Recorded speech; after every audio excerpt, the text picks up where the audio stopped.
ফোরাত বা ইউফ্রেটিস নদী শুধু একটি ভৌগোলিক জলধারা নয়, এটি মানব সভ্যতার ইতিহাস, ধর্মীয় বিশ্বাস ও নৈতিক দায়িত্বের সঙ্গে গভীরভাবে জড়িত। মেসোপটেমিয়া সভ্যতার সূতিকাগার হিসেবে পরিচিত এই নদী হাজার হাজার বছর ধরে মানুষের জীবন, কৃষি, বাণিজ্য ও সংস্কৃতিকে ধারণ করে এসেছে। ইসলামী দৃষ্টিকোণ থেকে ফুরাত নদীর গুরুত্ব আরও গভীর। কুরআন, হাদিস এবং ইসলামী চিন্তাধারায় এই নদী বিশেষ তাৎপর্য বহন করে। আধুনিক যুগে ফুরাত নদীর পানি কমে যাওয়া, পরিবেশগত সংকট ও রাজনৈতিক টানাপোড়েন আমাদের সামনে শুধু একটি পরিবেশগত সমস্যা নয়, বরং একটি নৈতিক ও আখিরাতমুখী সতর্কবার্তা হিসেবেও উপস্থিত হয়েছে। ফুরাত নদী তুরস্কের পূর্বাঞ্চল থেকে উৎপন্ন হয়ে সিরিয়া ও ইরাক অতিক্রম করে প্রবাহিত হয়েছে। এই নদীকে কেন্দ্র করেই গড়ে উঠেছিল সুমেরীয়, ব্যাবিলনীয় ও আসিরীয় সভ্যতা। ইসলামের আগমন পূর্বযুগেও এই নদী মানুষের জীবনে অপরিসীম ভূমিকা রেখেছে। ইসলামী ইতিহাসে ইরাক অঞ্চল, যেখানে ফুরাত প্রবাহিত ছিল, জ্ঞান, ফিকহ ও সংস্কৃতির কেন্দ্র। বহু সাহাবী ও তাবেঈ এই অঞ্চলে বসবাস করেছেন। কুরআনে পানি সম্পর্কে বহুবার উল্লেখ এসেছে। আল্লাহ তাআলা বলেন, তিনি পানি থেকেই সব জীব সৃষ্টি করেছেন। নদী, ঝর্ণা ও সাগরকে মানুষের জন্য নিয়ামত হিসেবে উল্লেখ করা হয়েছে। যদিও কুরআনে ফুরাত নদীর নাম সরাসরি উল্লেখ নেই, তবে নদী ও প্রবাহমান পানিকে আল্লাহর কুদরতের নিদর্শন হিসেবে বারবার তুলে ধরা হয়েছে। সুতরাং কোনো নদীর ধ্বংস বা শুকিয়ে যাওয়া কেবল প্রাকৃতিক ঘটনা নয়, এটি মানুষের আমানত রক্ষায় ব্যর্থতার প্রতিফলনও হতে পারে। হাদিসে ফুরাত নদীর উল্লেখ। ফুরাত নদী সম্পর্কে রাসূলুল্লাহ সাল্লাল্লাহু আলাইহি ওয়াসাল্লামের কয়েকটি বিখ্যাত হাদিস রয়েছে। সহিহ হাদিসে এসেছে, একসময় ফুরাত নদী শুকিয়ে যাবে এবং তার তলদেশ থেকে স্বর্ণের পাহাড় বের হবে। মানুষ তা নিয়ে সংঘর্ষে লিপ্ত হবে এবং বহু মানুষ নিহত হবে।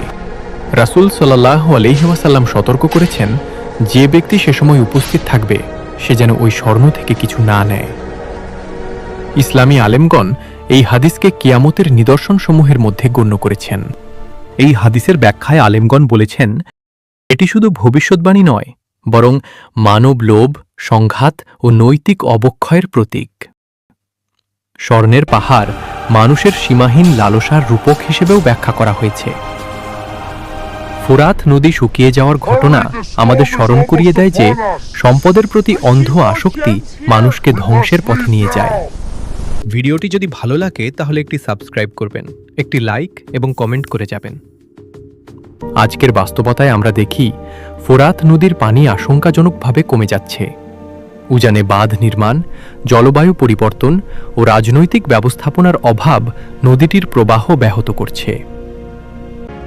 অনেক মুসলিম চিন্তাবিদ মনে করেন এটি হাদিসে বর্ণিত ঘটনার সঙ্গে মিল রাখে। তবে ইসলামী দৃষ্টিতে ভবিষ্যৎবাণী নির্দিষ্ট সময় বা ঘটনার সঙ্গে জোরপূর্বক মিলিয়ে দেখা নিষিদ্ধ, বরং এর নৈতিক শিক্ষা গ্রহণ করাই মুখ্য। ইসলামে মানুষকে পৃথিবীতে আল্লাহর খলিফা বা প্রতিনিধি বলা হয়েছে। এই প্রতিনিধিত্ব মানে শোষণ নয়, বরং রক্ষণাবেক্ষণ। নদী, বন, পাহাড় সবই মানুষের কাছে আমানত। ফোরাত নদী শুকিয়ে যাওয়া প্রমাণ করে যে মানুষ এই আমানত রক্ষায় ব্যর্থ হয়েছে। অতিরিক্ত বাঁধ, পানির অপচয় ও রাজনৈতিক স্বার্থপরতা ইসলামী নৈতিকতার পরিপন্থী। ইসলাম পরিবেশ সংরক্ষণে ভারসাম্য ও সংযমের শিক্ষা দেয়। অপচয় হারাম বা নিন্দনীয় কাজ হিসেবে বিবেচিত। রাসূল সাল্লাল্লাহু আলাইহি ওয়াসাল্লাম অজুর সময়ও পানি অপচয় করতে নিষেধ করেছেন। সুতরাং একটি বিশাল নদীকে পরিকল্পনাহীনভাবে শুকিয়ে ফেলা ইসলামী দৃষ্টিতে গুরুতর গুনাহের শামিল হতে পারে। ইসলামে জুলুম কঠোরভাবে নিষিদ্ধ। পানি মানুষের মৌলিক অধিকার। কোনো রাষ্ট্র বা গোষ্ঠী যদি ইচ্ছাকৃতভাবে অন্যদের পানির অধিকার হরণ করে, তবে তা স্পষ্ট জুলুম। ফোরাত নদী নিয়ে মধ্যপ্রাচ্যের রাজনৈতিক দ্বন্দ্ব ইসলামী ন্যায়বিচারের প্রশ্ন উত্থাপন করে। ইসলামে প্রতিটি আমলের হিসাব আখিরাতে দিতে হবে। নদী ধ্বংস, পরিবেশ নষ্ট ও মানুষের কষ্টের জন্য দায়ীদের জবাবদিহি করতে হবে। ফোরাত নদী শুকিয়ে যাওয়া আমাদের আখিরাতের প্রস্তুতির কথাও স্মরণ করিয়ে দেয়। মুসলিম সমাজের দায়িত্ব হল সচেতনতা বৃদ্ধি, ন্যায়ভিত্তিক পানি বণ্টনের দাবি এবং পরিবেশ বান্ধব নীতি সমর্থন করা। আলেমদের উচিত মিম্বর থেকে পরিবেশ ও নদী রক্ষার গুরুত্ব তুলে ধরা, শিক্ষা ব্যবস্থায় ইসলামী পরিবেশ নৈতিকতা অন্তর্ভুক্ত করা জরুরি।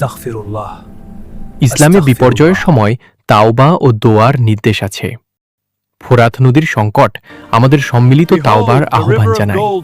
আল্লাহর কাছে ক্ষমা চাওয়া এবং সঠিক পথে ফিরে আসাই হতে পারে মুক্তির পথ। শুকিয়ে যাচ্ছে ফোরাত নদী। এই বাস্তবতা ইসলামের দৃষ্টিতে কেবল একটি প্রাকৃতিক সংকট নয়, বরং নৈতিক, সামাজিক ও আখিরাতমুখী এক গভীর বার্তা।